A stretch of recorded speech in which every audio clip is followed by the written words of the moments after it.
You might think that Romanian deadlifts are just for building glutes and hamstrings, but did you know that they're an excellent corrective exercise? If you struggle with balance or feel the hip hinge in your lower back instead of your glutes, stand with your back against a wall and now bring your heels very close, almost touching the wall. Now take a step forward with one foot and then take another step forward. Now you're gonna place this foot on the wall. This is gonna be the resting leg. Now I'm gonna shift the weight over to the standing leg. This is gonna be my working leg. Shoulders down, back straight. The majority of the weight on the standing leg.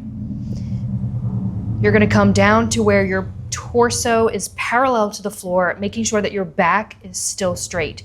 You're gonna squeeze the glute on the standing leg and come up.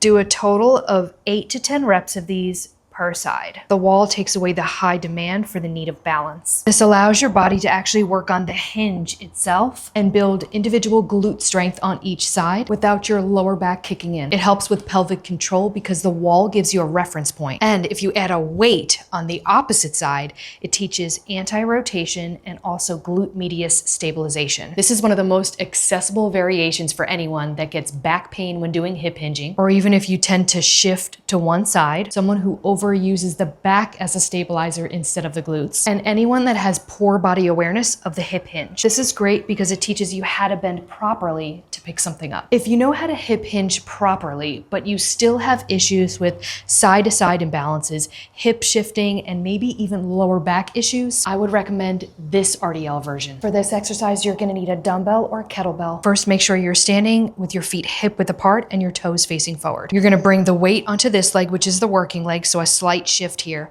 Now you're gonna take the non-working leg and you're gonna bring your foot slightly behind.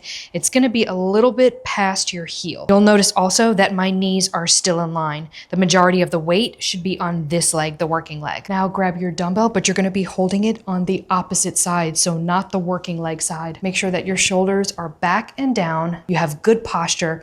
Your back is straight. Now you're gonna hip hinge, push your butt out.